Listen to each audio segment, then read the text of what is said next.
Hello and welcome to episode 13 of the Insider's Guide to Project Cars 2, where today we are going to be taking a look at driving techniques, how to brake effectively, good throttle inputs and also good steering inputs, which kind of flows rather nicely into how to look after your tyres over an extended period of time and not basically chew them away in the first couple of laps.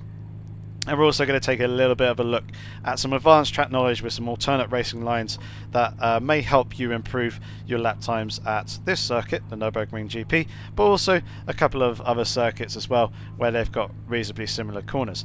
Now, one thing to note is track temperature is 43 degrees, set to 2 p.m. In the summer. I believe I think it's the 21st of August was the date. I've got it set to medium cloud there as well, so it's quite warm and quite hot, but it's not blisteringly hot, which means that it's not going to absolutely kill the tyres, which is quite good.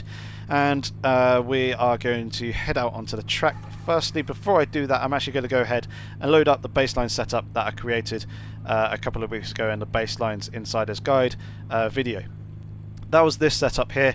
I've created a second one using exactly the same setup, exactly the same changes. The only difference is I've got 50 litres rather than 30 litres. So we're going to go ahead and load that up, and then we're going to jump out on track. And as you can see straight away, we haven't gone out on track straight away because I'm using manual pit control, and this works rather nicely in a little trick that I'm about to show you now with regards to warming both your tyres and also the brakes at the start of a session, especially practice sessions and also qualifying sessions.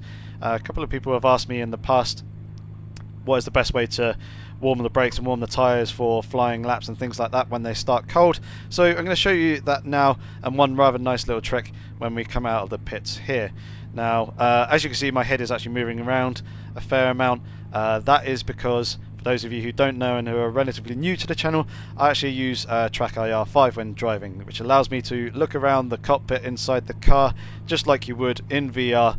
However, instead of having the VR screen or the headset right on my head in front of my eyes, I've just basically got a sensor, a Track IR infrared sensor on top of the monitor, and I've got another one that's clipped to my headset, and I'm obviously looking at my monitors. That allows me to use my wheel, use my keyboard, actually be able to look around the room and be able to see things rather than being blind with the VR headset on. So that is why my head moves around, and that is why you'll probably see me look into the apexes a lot more than the normal helmet cam would, or if you're just using a static cam. So, tyre and brake warming.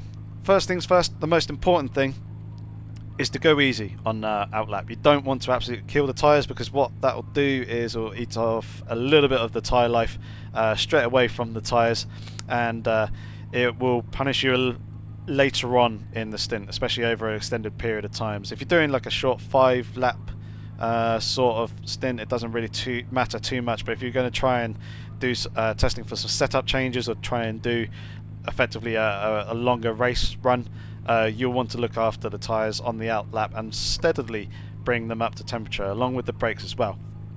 So what I'm actually going to do as we drive out onto circuit is actually move the brake bias rearwards. And the reason for this is, if I put the speed limiter on and switch to the telemetry view, when I drive out of the pits here, I do have the limiter on, I'm actually going to apply the brake and sit and lean on that as we come down the pit lane. And obviously I got my foot on the accelerator, so I'm still going at effectively the pit lane speed limit, but as I'm dragging the brake, I'm putting friction through the actual brake discs and the brake pads, and it's actually bringing the brakes up to a little bit more temperature before we actually get to the braking zone down here for turn 1. Now, what you want to be doing, like I said, is go easy on the tyres. So don't try and light them up coming out of slow corners.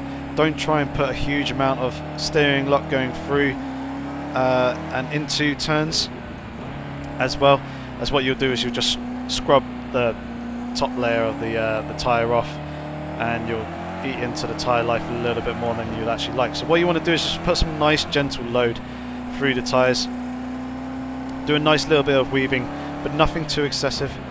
And then also in each corner, we're just going to get on the brakes as well and heat up the brakes. And as you saw, I moved the brake bias rearwards as well to try and generate a little bit more heat into the rear brakes and bring both the front and rear brakes up to temperature a fair bit quicker as well. So here's a pretty good braking zone. As you can see, I'm trying to avoid locking up the brakes under heavy braking. Just doing a nice little bit of weaving as we come into the Schumacher S. It's not carrying too much speed in, so we're not scrubbing the tyres or anything like that. Making sure that there's some nice bite and some nice load going through the tyres, and steadily bring them up to their operating temperature. And as you can see on the Motec display there, we've got the temperatures pretty much bang on both sides of the car. They're pretty equal, and they're also coming up into their hard slicks low operating temperature range as well of 75 degrees C. So we're doing quite well here. And then when we come out of the final turn, obviously you want to make sure you get a decent exit coming out of here, and then you can start your flying laps. And as you can see, temperatures are all good and rosy. So we're just going to put that brake bias back up to basically the setting that I like running it at. And we're now actually going to take a look at good braking technique. Now, the GT3 cars and a number of other cars in the game come with ABS when you're running realistic assists. Now, ABS is kind of nice to lean on. What it'll do is obviously prevent you from actually locking up the brakes under heavy braking, and it'll also allow you to turn a little bit as well. But actually engaging the ABS system isn't good effective braking. You're not getting the maximum braking power that you can out of the brakes. So what you want to actually do is sit and brake to a point that is just below engaging the ABS system. Now, the actual ABS icon that you can see down highlighted on the screen in the bottom right there, that will flash up green whenever the ABS system actually gets engaged. And at higher speed, it doesn't really kick in all that much. It's only at lower speed. So if I come down the hill here, down into the braking zone of the hairpin, and just brake in a straight line, watch that ABS icon. So we're going to go real hard on the brakes.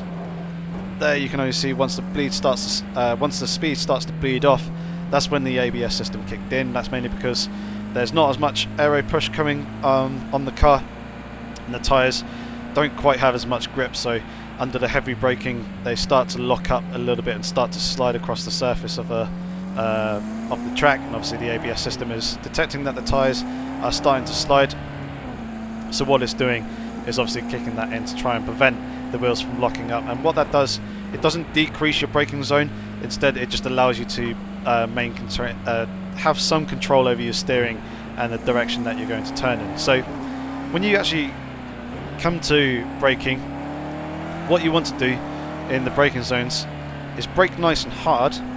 Obviously avoid kicking in that the ABS system nice and early, and I'll demonstrate this coming up into the chicane here.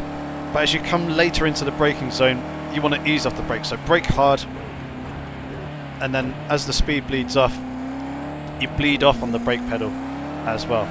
Likewise here, coming into the final turn, hard braking initially, like really jump on the brakes to make sure that you're getting maximum braking efficiency straight away to slow the car down. And then obviously as the speed bleeds off, you ease off the braking to make sure that you don't end up locking the tyres or locking the brakes. So here again, braking quite hard and then bleeding the speed off, and then coming off the brakes completely just as I start to turn the car in, and that gets the car nicely set up for turning into the corner. You'll get good rotation coming out of that. Now obviously to go along with that as well is another technique called trail braking, and this is effectively braking and turning at the same time.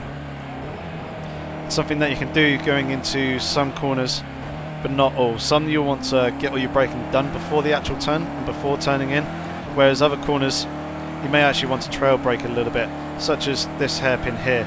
If I come in and brake hard, I'm just going to drag the brake a little bit as we turn through the corner. But the thing that you want to make sure that you're doing with that is you actually ease off the brakes enough to allow the car to actually turn through the corner. If you're braking really hard whilst trying to turn at the same time, the wheels can only do so much, and usually the car will understeer as they won't have the grip to turn in. So when you're doing your trail braking, you want to make sure that the inputs are quite small, it's quite light, and you're not trying to put too much heavy load going through the tyres. So braking again for the chicane, as you can see, braking quite hard and then easing as we actually come in towards the apex of the corner and easing off the brakes.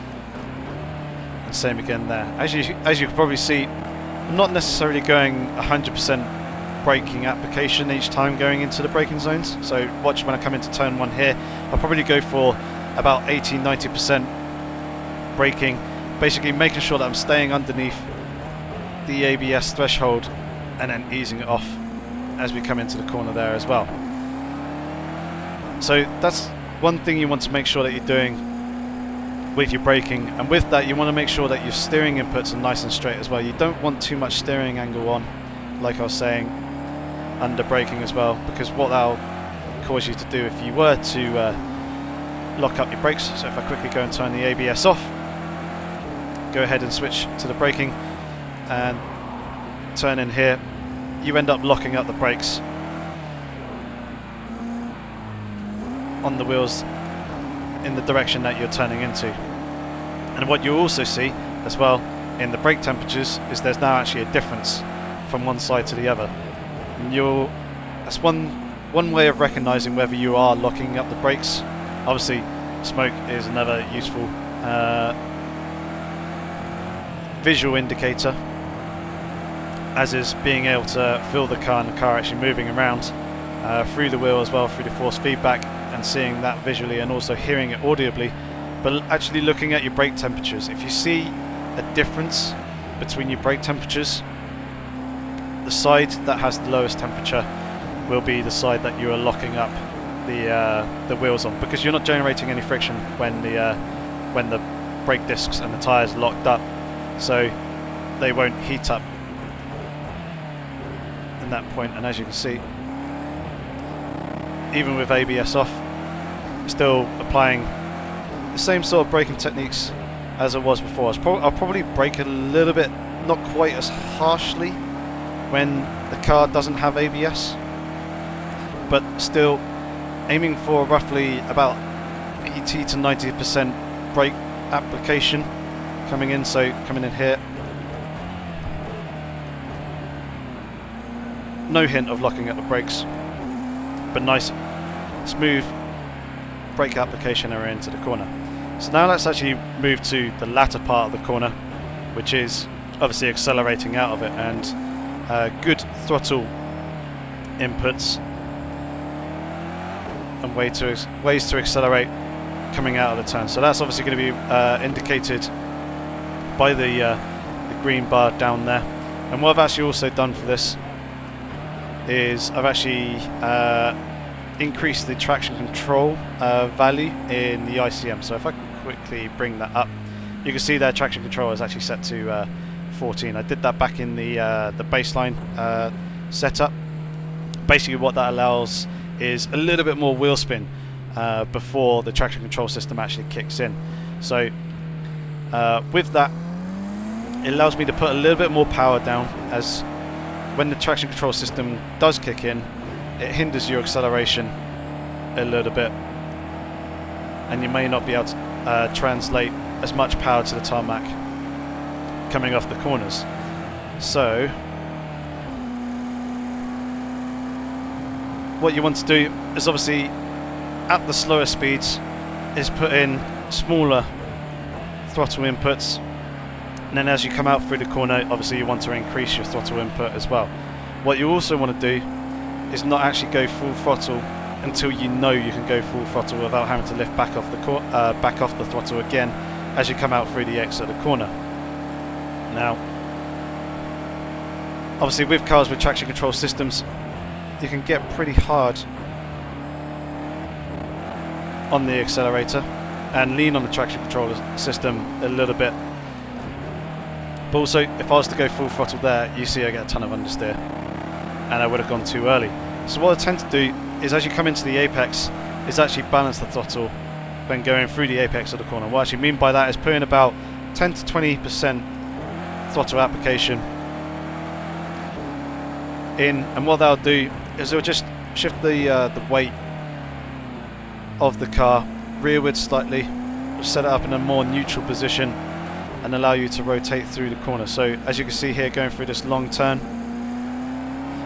just a little bit of throttle input just to balance the car quite nicely.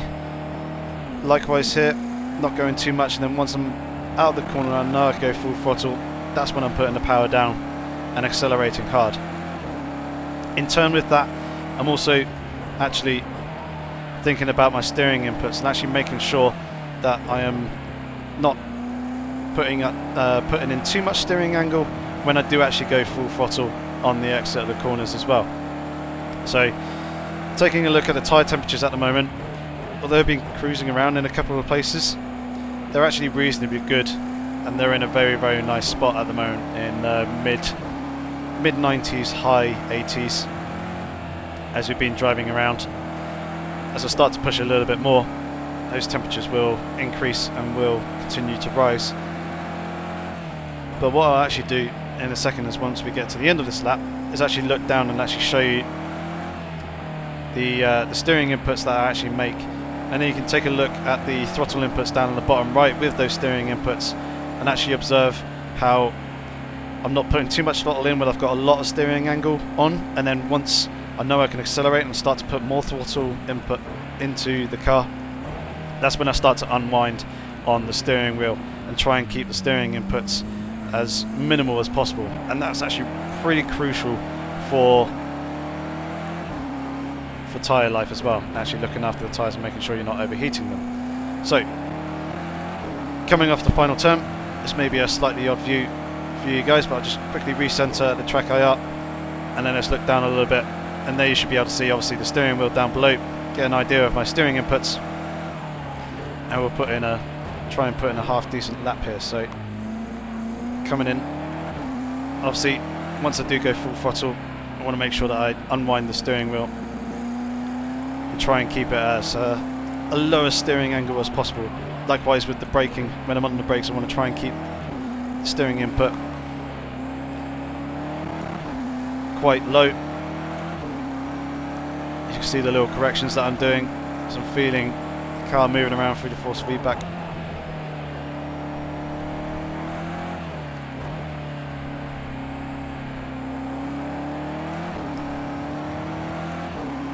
So a tiny little bit of oversteer there on the exit of the corner.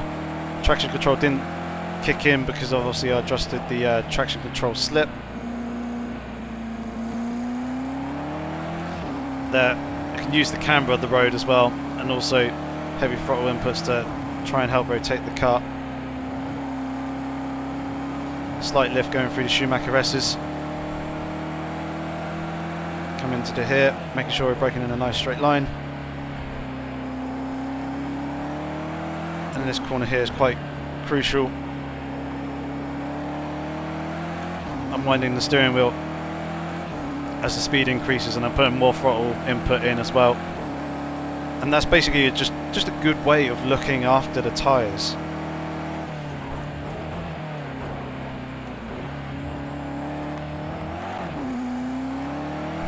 So the car's moving around a little bit there in the braking zone.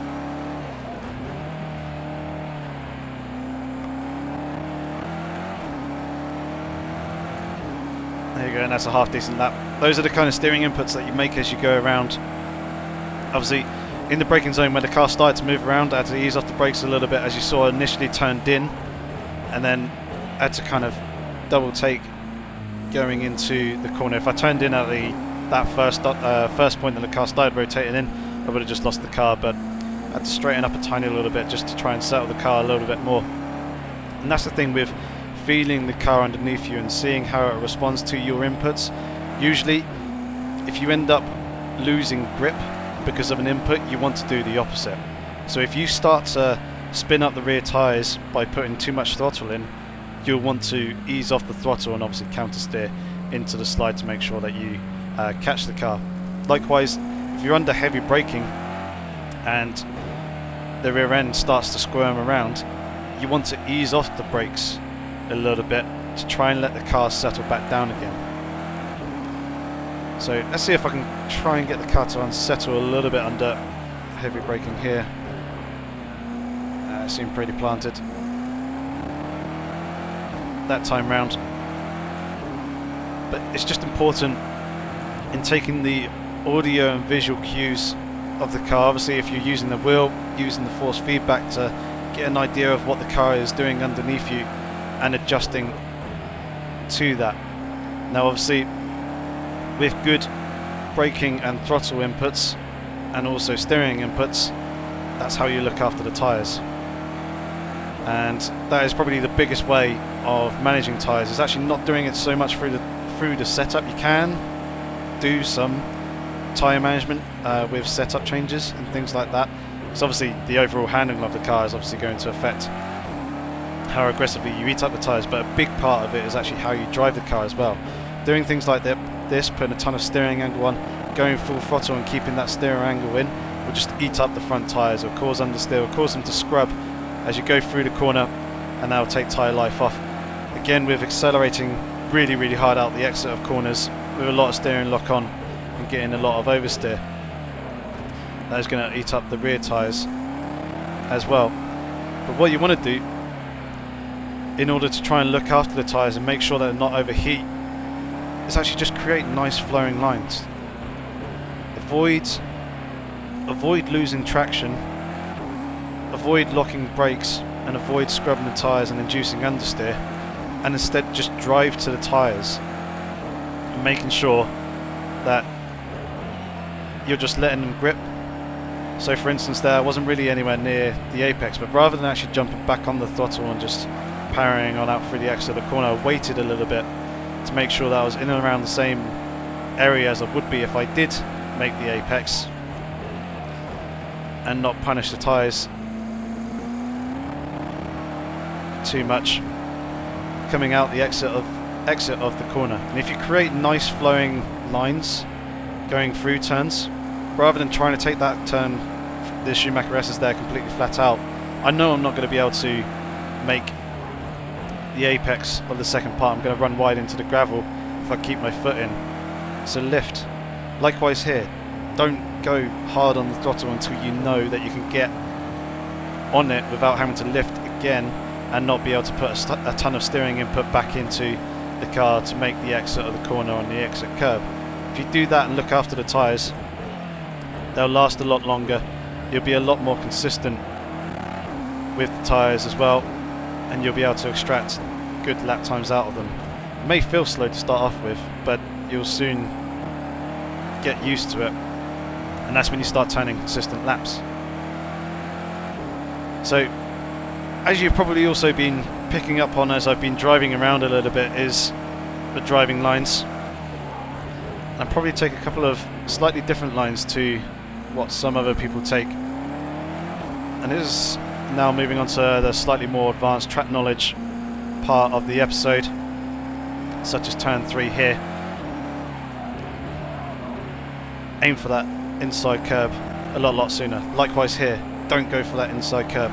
Instead, open it up, and what that allows you to do is keep your foot on the throttle. Obviously I wasn't completely flat out, but it just opens up the exit of the corner, and it makes the top speed that I reach going to the braking zone 2 corners prior now, make that top speed a little bit higher, gain the time that way. Likewise coming into this hairpin here, watch,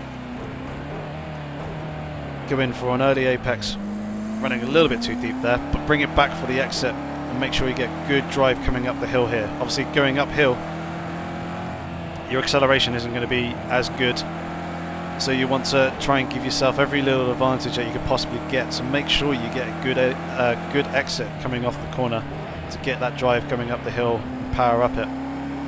Likewise coming out the exit here, it's all about the exit, waiting, then go full throttle and get good drive coming off the corner. I'm not having to fight the car either, driving around do this, or at least not too much. It's only really under heavy braking like there. And the car's starting to rotate a little bit more, obviously clipping the curbs doesn't really help, so you need to be smooth in clipping the curbs going through those chicanes. But if I run through a lap, talk you through, what we'll do is aim more towards the middle here, and just as the white pit exit line kinks, just as we get there, that's when we're going to brake hard. First gear. Braking is important for that corner, not so much the exit. Coming through here, nice flowing line, just let the car come back in towards the apex. Then we can get on the throttle. Again, tight line into here.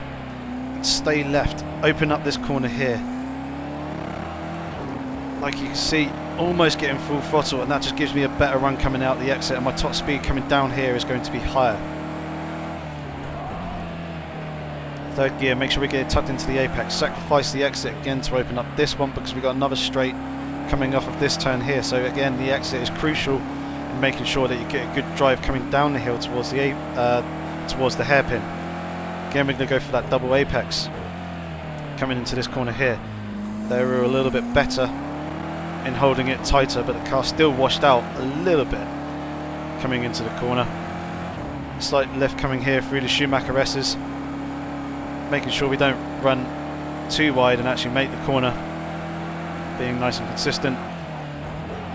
Third gear, clip that inside curb, bring the car all the way back over to the left, lift off the throttle, just a tiny little bit of brake, and again make sure you get a good exit coming out onto this straight here. Now you can see that where I'm driving a little bit harder, the tyre temperatures are starting to increase a little bit more, but they're not overheating, they're still within the optimum temperature range. Here you want to just clip the curbs on both sides. You can use that second tier of curbing, and then the final corner you just want to late apex that, and again focus on a decent exit for the straight. But with that chicane you can use that second tier curbing, but you want to make sure that the car's nicely settled. If you go ahead and clip that with a ton of steering angle on, that's going to kick the car around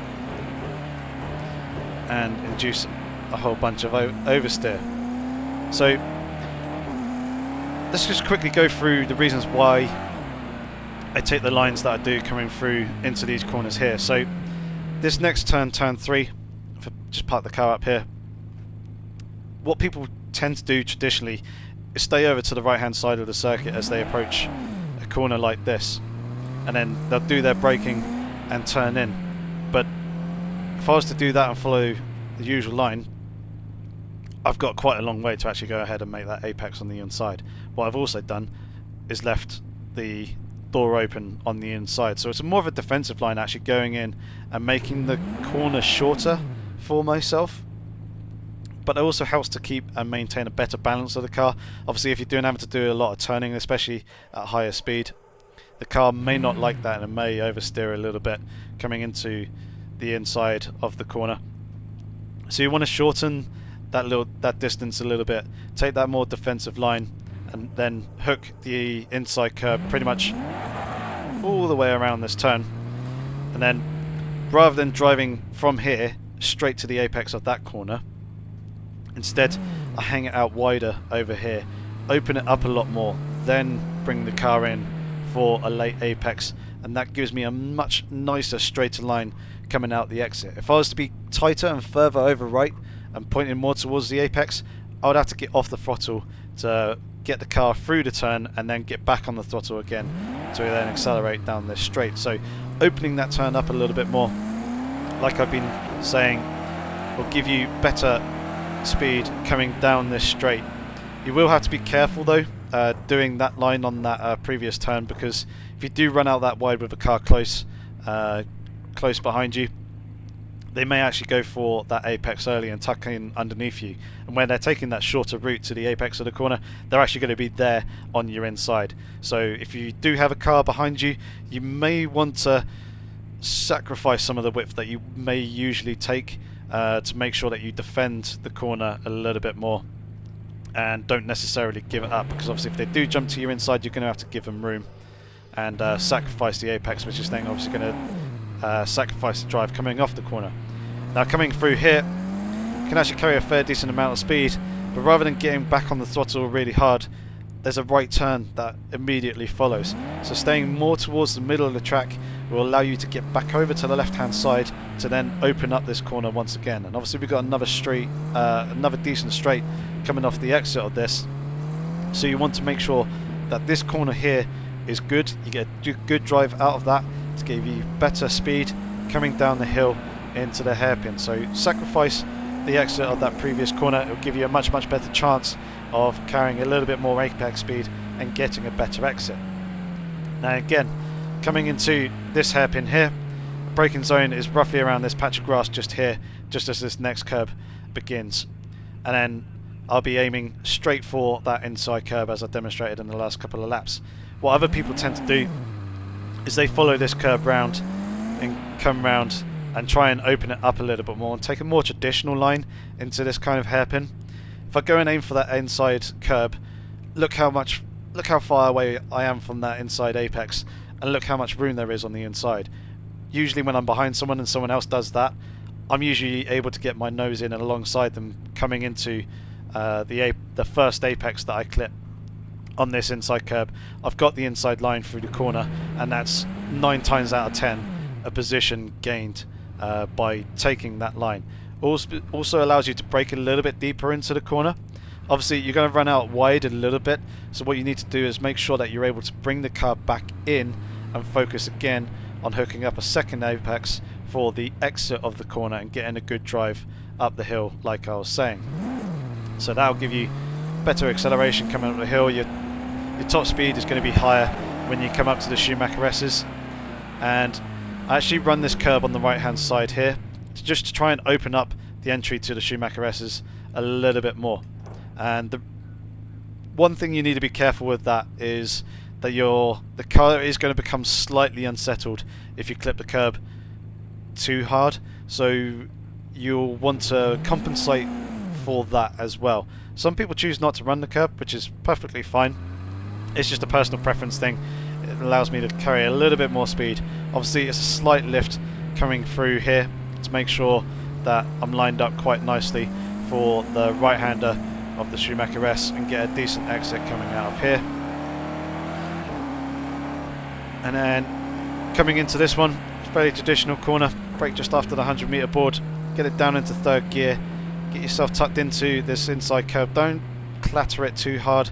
You can run out wide here because you've got a fair bit of room to get back over left to open up this corner, but you want to focus on this corner more than the previous one to make sure that you get a good exit coming out of here.